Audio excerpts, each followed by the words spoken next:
मेरे प्यारे मित्रों नमस्कार। आज हम बात कर रहे हैं lecture number 2 OP Gupta heat transfer operation. आइए देखते हैं आज का पहला क्वेश्चन। क्वेश्चन है विच ऑफ द फॉलोइंग है द हाईएस्ट थर्मल कनेक्टिविटी। ठीक, आपके सामने कुछ ऑप्शन हैं और आपको बताना है कि इनमें से सबसे ज़्यादा कनेक्टिविटी किसकी है। Brick, air, water, silver. तो आपको क्लियर है कि सर सिल्वर की सबसे ज़्यादा है। ठीक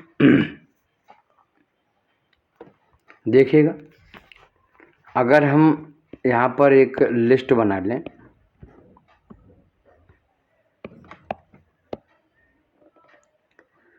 हम लिस्ट बना लें यहाँ पर।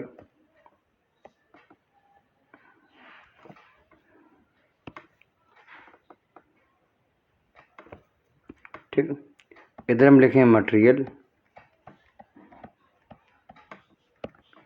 और यहाँ पे लिखें थर्मल कनेक्टिविटी। ठीक, और यूनिट रखें वाट मीटर डिग्री सेंटीग्रेड। ठीक,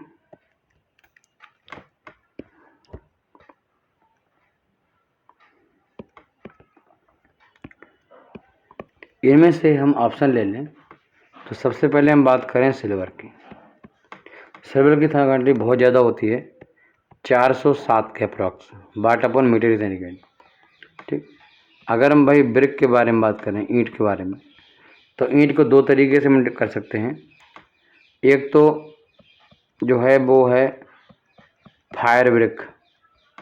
ठीक, फायर ब्रिक्स, और दूसरी बिल्डिंग ब्रिक्स। जो आप बिल्डिंग बनाते हो वो बिल्डिंग ब्रिक्स होती हैं। फायर ब्रिक्स जो हम फायर हाई टेम्परेचर को मेंटेन करने के लिए बनाते हैं। फायर का मतलब जहाँ पर फायर हमारी 1450 डिग्री सेंटीग्रेड के अप्रॉक्स होती है, 1450 डिग्री सेंटीग्रेड इस टेम्परेचर पर होती है। तो 1.28 होती है इसकी थर्मल कनेक्टिविटी और इसकी 0.7 के आसपास होती है। ठीक, तीसरा अगर हम बात करें वाटर, पानी, देखो सबसे ज़्यादा सॉलिड की होती है, उससे कम लिक्विड होती है। तो वाटर की 0.55 से 0.70 तक इस रेंज में होती है वाटर की। ठीक, डिपेंड करता है कि वाटर टेम्परेचर क्या है, उसकी प्योरिटी क्या है वगैरह वगैरह। और एयर की बहुत कम होती है, 0.024।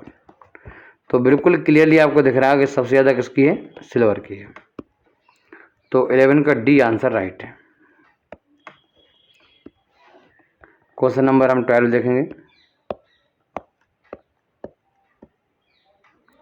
कह रहे हैं कि which area used for the case of heat flow by conduction through cylinder.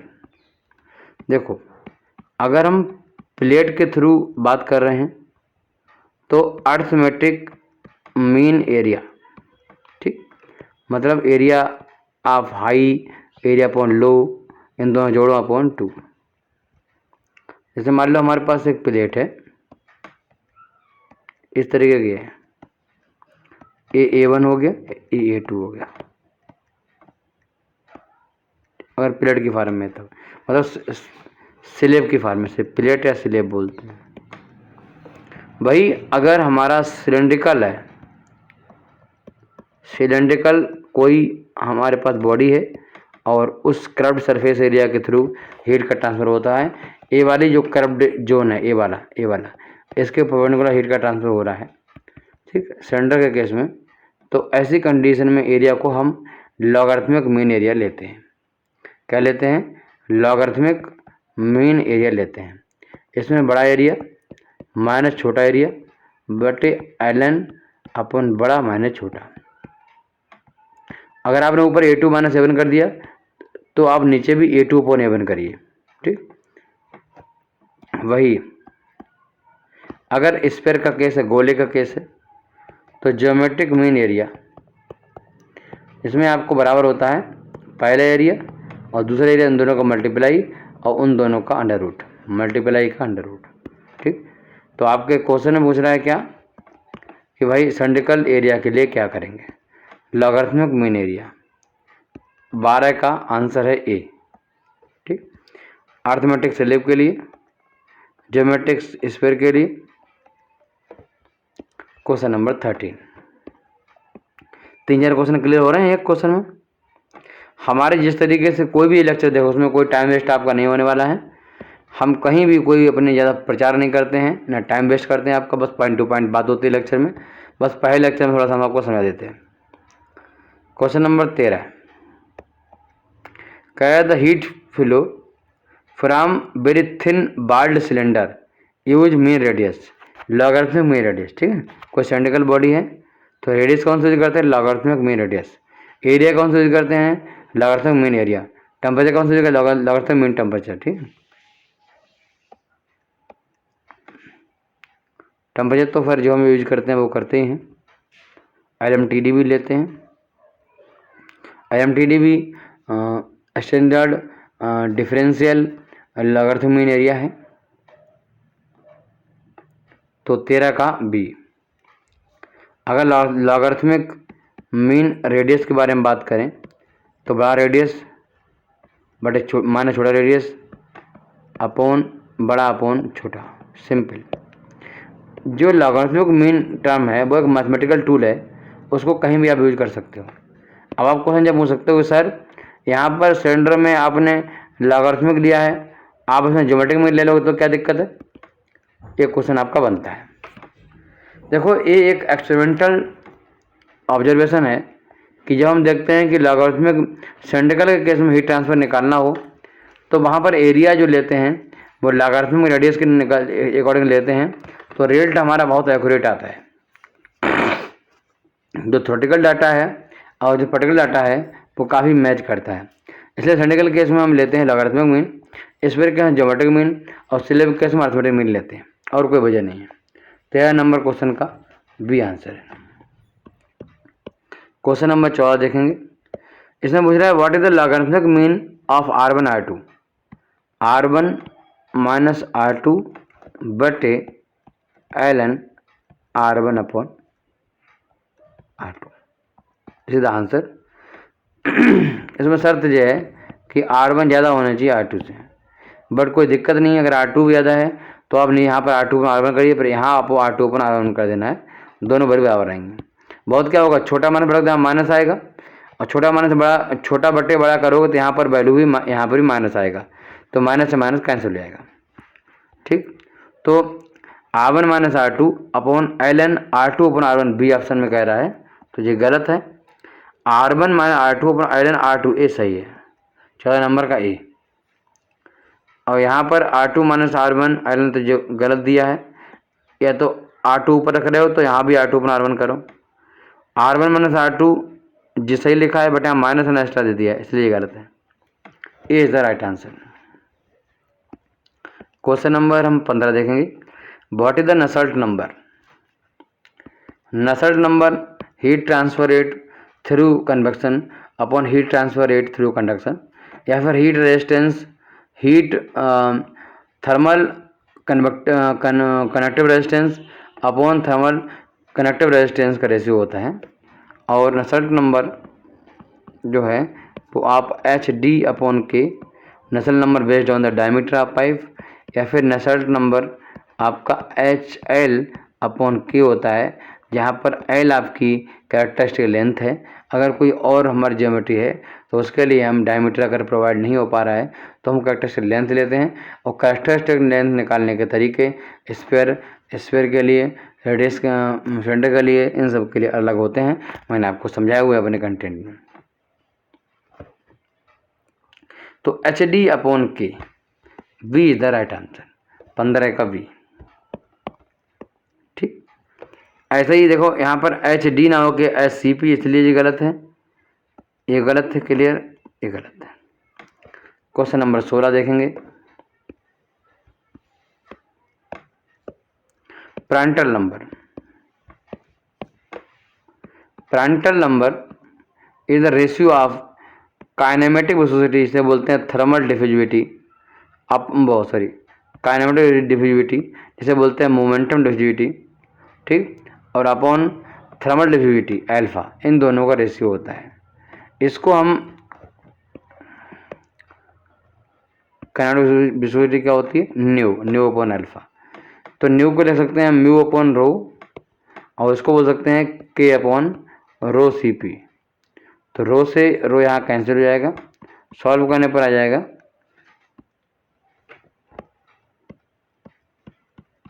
Mu C P upon K, this is the Prandtl number. Prandtl number अपने आप में हाइड्रोडायनामिक बाउंड्री लेयर और थर्मल बाउंड्री लेयर इनका ratio होता है। Mu C P upon K, mu C P upon K गलत है, A दिया नीचे, H D mu C P गलत, mu C P upon K, C is the right answer, 16 का सी है। ध्यान दीजिएगा, दो तरीके से क्वेश्चन आता है, या तो न्यू अपॉन अल्फा के फॉर्म में आएगा या फिर म्यू सी पी अपॉन के बारे में पूछेगा। और आपको हमने लिखवा दिया है कि न्यू जो है वो मोमेंटम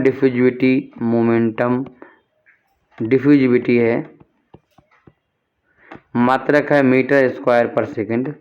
ऐसे ही अल्फा जो थर्मल डिफ्यूजिविटी है और यूनिट है मीटर स्क्वायर पर सेकंड। सॉल्व करोगे तो डायमेंशन लेस नंबर मिल जाएगा आपको, प्रांटल नंबर। क्वेश्चन नंबर 17 देखेंगे। क्वेश्चन नंबर 17 है कि thermal diffusivity is given by, thermal diffusivity मैंने आपको बताया अभी के अपॉन रो सी पी से दिया जाता है, K upon rho C P, A is the right answer. ठीक, चलिए क्वेश्चन नंबर 18 देखते हैं। क्वेश्चन नंबर 18 में कह रहा है कि ग्रासोफ नंबर, ग्रासोफ नंबर जब हीट ट्रांसफ़र कन्वेक्टिव नेचुरल, मतलब जब हम नेचुरल कन्वेक्शन स्टडी कर रहे होते हैं तब due to the gravity force एक नया डायमेंशनलेस नंबर हमारे सामने आता है, जिसको हम ग्रासोफ नंबर कहते हैं। ग्रासोफ नंबर जो होता है वो inertia force into viscous force upon जो बायंसी फोर्स होगा। ठीक, inertia force into buoyancy force upon viscous force का स्क्वायर, ये रिलेशन होता है। सॉल्व करने पर देखोगे तो रो स्क्वायर बीटा जी डेल्टा टी कैरेक्टरिस्टिक लेंथ का क्यू या फिर डायमीटर का क्यूब और ए यहाँ पर म्यू स्क्वायर आता है।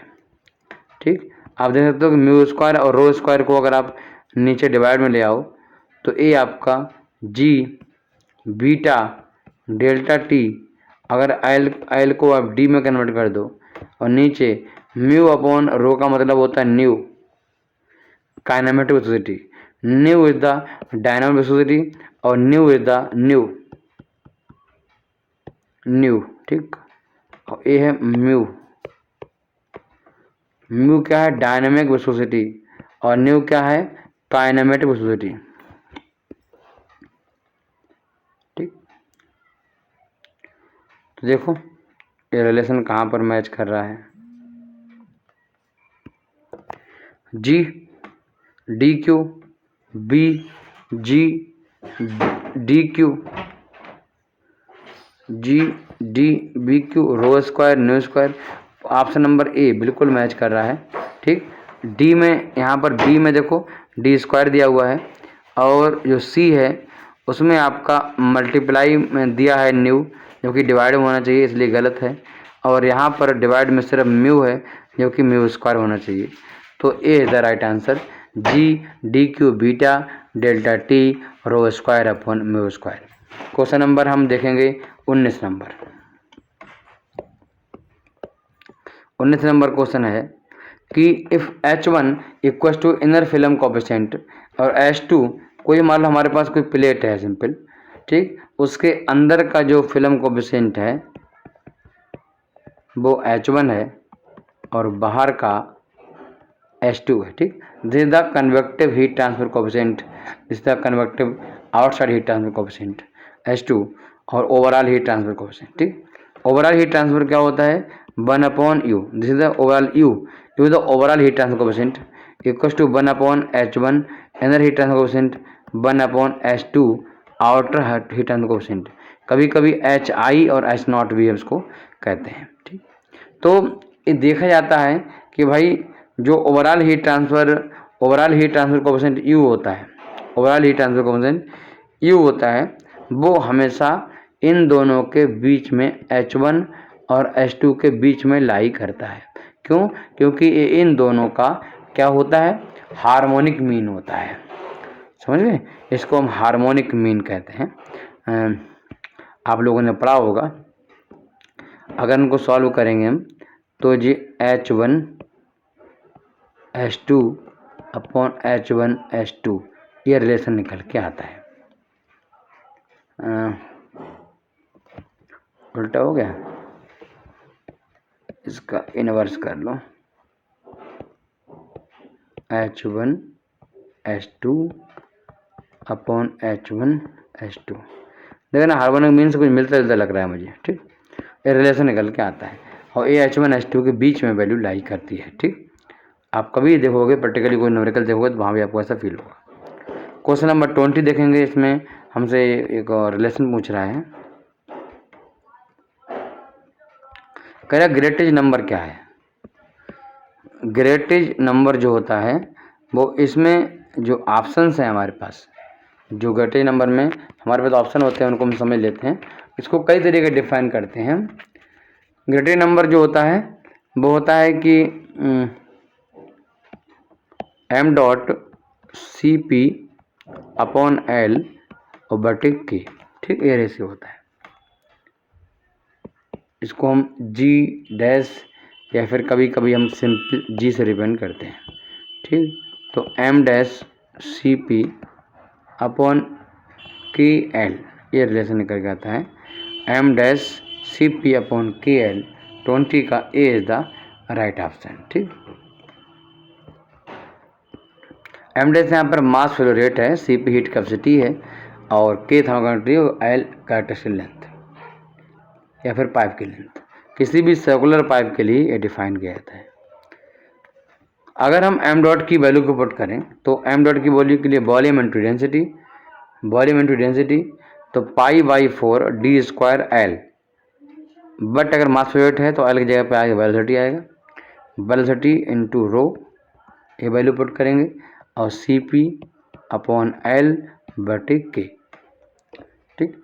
आप इनको अगर अरेंज करोगे तो आपको यहाँ से मिलेगा π/4 रो VD अपॉन म्यू। मैंने रो को, B को और 2D में से 1D को बाहर निकाल लिया है, ठीक। ऐसे ही हमारे पास हमने क्या कर सकते हैं कि म्यू Cp बनाने के लिए हमने एक पाई से मल्टीप्लाई कर दिया, इसकी डेक से डिवाइड कर देंगे। म्यू Cp अपॉन K हमारा कंज्यूम हो गया, जी हो गया और एक हमारा जी हो गया, ठीक। अब मुझे क्या करना है, एक D बचा है हमारा, उसको D को हम देखेंगे, नीचे L बचा हुआ है, बट हमें क्या करना है, एक म्यू को हमें हिसाब में लगाना है, ठीक। म्यू को हमने यहाँ पर एक्स्ट्रा बढ़ा दिया है, जी वाला,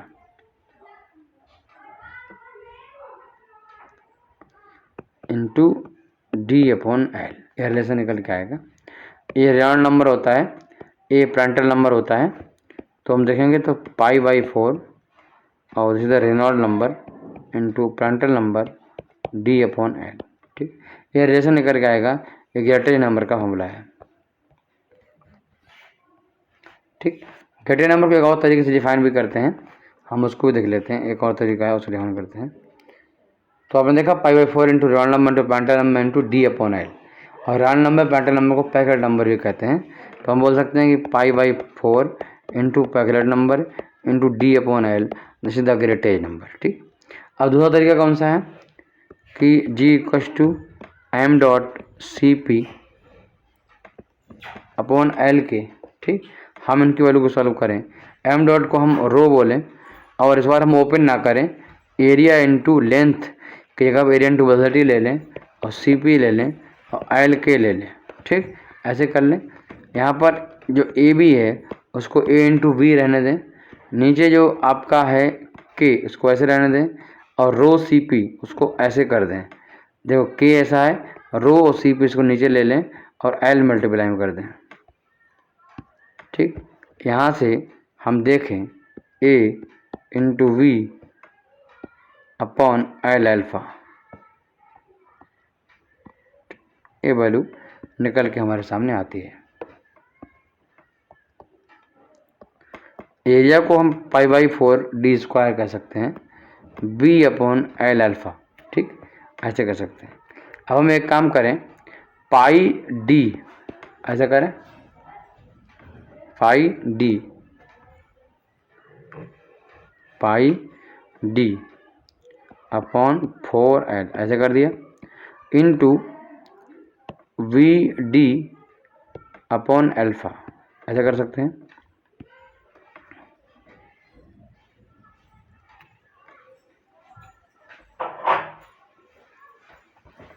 और जो बी डी अपॉन अल्फ़ा होता है उसमें पैकेट नंबर होता है एल बी अपॉन अल्फ़ा, ये होता है Peclet number.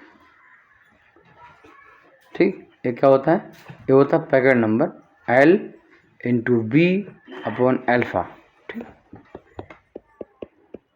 Pi D upon 4L into Peclet number, this is the Grashof number. दूसरा रिलेशन हो गया।